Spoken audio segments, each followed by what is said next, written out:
Tere tulemast Musta kassitaro lugemisse Vähid. Siit tuleb lugemine teile nädalaks 19–25 jaanuar. Ma olen teile siia valmis võtnud 7 kaarti ja vaatame, mis neil kaartidel teile siis selleks nädalaks öelda on. No teil on väga ilusad kaardid. Nädal algab päikesega ja päikese kaart ise ütleb seda, et korraldab pidu, sest elu on nii ilus. Aga päike muidugi valgustab ka teed ja ta nagu valgustab kõik pimedad sopid ka ära, et päikese eest ei jää mitte miski varjatuks. Et järgmine kaart on mõõkade 4 ja mõõkade 4 ütleb, et tuleb võtta aeg maha. Aeg maha, edasi tuleb ülempreester ja ülempreester räägib sellest, et tuleb teha otsus. Ja mulle tundub, et see otsus, mida teil tuleks selle nädala alguses teha, on kuidagi teil rahadega seotud. Kas osta või mitte osta?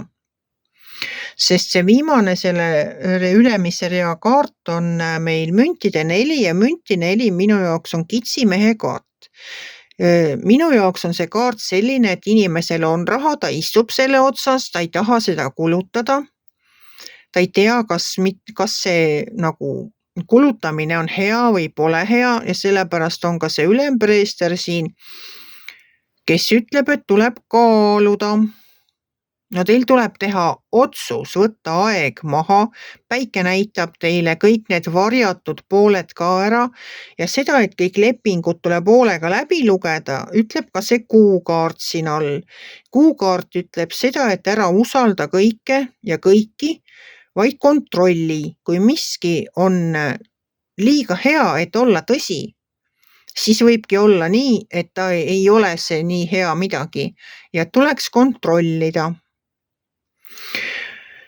Et kontrollige siis kõik lepingud üle, mida te peate selle nädala algul sõlmima, kaaluge, kas osta või mitte osta, kaaluge kõiki variante, vaadake, mis on teile kõige kasulikum.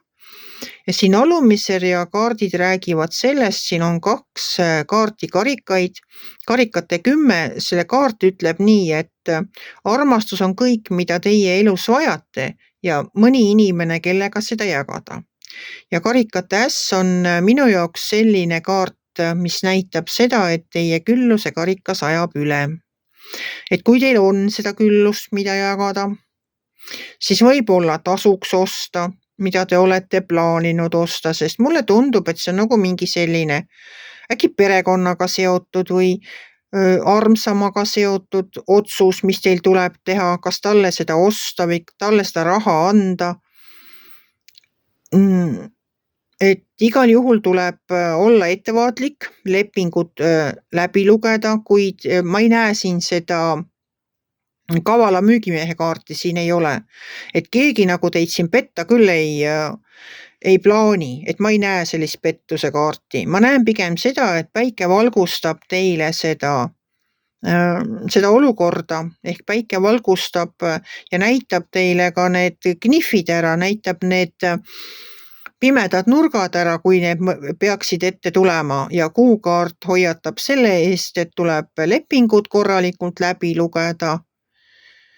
Et ma arvan seda, et te teete lihtsalt väga targa otsuse, sest et siin on nagu väga head kaardid, et see karikate 10 koos selle armastuse ja inimestega, kellega seda jagada, et minu meelest on see väga ilus kaart ja külluse karikas, kui see üle ajab, siis see ei saa ju ka kuidagiviisi halb olla.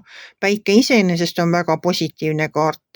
Et ma soovingi teile siis päikeseküllast nädalat ja tarku otsuseid. Nautige oma nädalat ja lähedasi inimesi. Olgu teil tõesti imeline nädal, aga kohtume järgmisel nädalal.